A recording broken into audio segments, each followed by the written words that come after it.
है, खूबसूरत से एक पल का किस्सा बन जाता है, जाने कब कौन जिंदगी का हिस्सा बन जाता है, जाने कब कौन जिंदगी का हिस्सा बन जाता है। कुछ खास लोग मिलते हैं जिंदगी में, कुछ खास लोग मिलते हैं जिंदगी में, जिनसे कभी न बिछड़ने वाला रिश्ता बन जाता है। आदर, अभिनंदन, आभार, हेलो, नमस्ते आणि very very good afternoon all of you. प्रेम, प्रज्ञा आणि प्रतिभाच्या सभामंडपात बसलेल्या माझ्या प्राजक्तांच्या फुलांनी वक्त्याला श्रोत्याबद्दल आणि श्रोत्याला वक्त्याबद्दल आदर हा वाटायलाच हवा, परंतु टाळ्यांचा आवाज कानावरती आला ना, हा आदर अधिक वाढला। सुरुवातीला मला एक गोष्ट सांगायला आवडेल। एक गोष्ट आहे दोन मी कंटिन्यू जिथे जात असते ती एक गोष्ट सांगत असते की आयुष्यामध्ये गायडन्स किती इम्पॉर्टंट असतो। मी 11वी 12वी आर्ट्स आणि आता सायकोलॉजिस्ट म्हणून काम करते। ॲज मला एक डॉक्टर म्हणून ओळखलं जातं। गेल्या 5 वर्षांपासून मेंटल हेल्थ काय असतं याच्यावरती काम करते। तर ज्यावेळेस सुरुवात झाली होती माझ्या करिअरची, मी डिस्काइड होते, मला माहिती नव्हतं मला काय करायचं। त्याच्यात मी आर्ट्सची स्टुडंट असल्यामुळे असं झालं होतं की घरचे सगळे सायन्सला नाही घेतलं, आर्ट्सला घेतलंय। आर्ट्स म्हणजे काहीच नाही, हे आपल्या समाजामध्ये आता अशा गोष्टी आहेत। तर रॉकी आणि तुफान नावाचे 2 घोडे असतात, दोघेही खूप पॉवरफुल असतात, खूप जास्त पॉवरफुल असतात।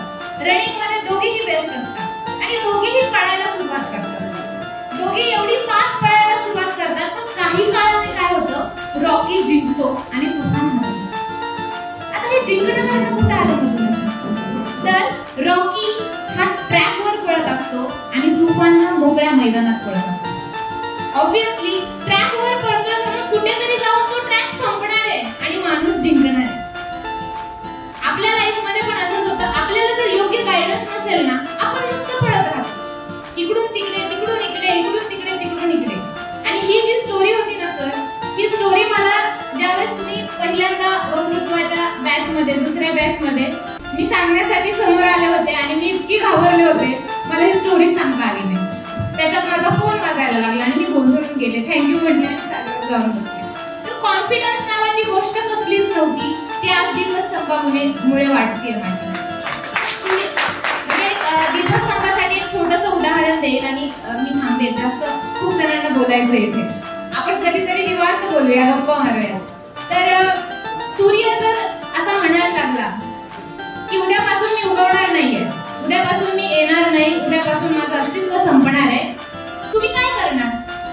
सूर्य सगळ्या ग्रहांना सांगत होता मोठमोठ्याने ओरडून, उद्यापासून मी उगवणार नाही, तुम्ही काय करणार?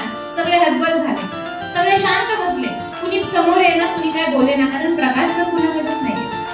तेवढ्यात एक पंथी पुढे आली आणि म्हटली, माझ्या परीने जेवढं मला प्रकाशित करता येईल तेवढं मी करते। आणि आज दीपस्तंभाचं काम म्हणजे ही जी पंथी आहे ना, ही पंथी आज आपण इथे लावली आहे, आज दीप प्रज्वलन करून।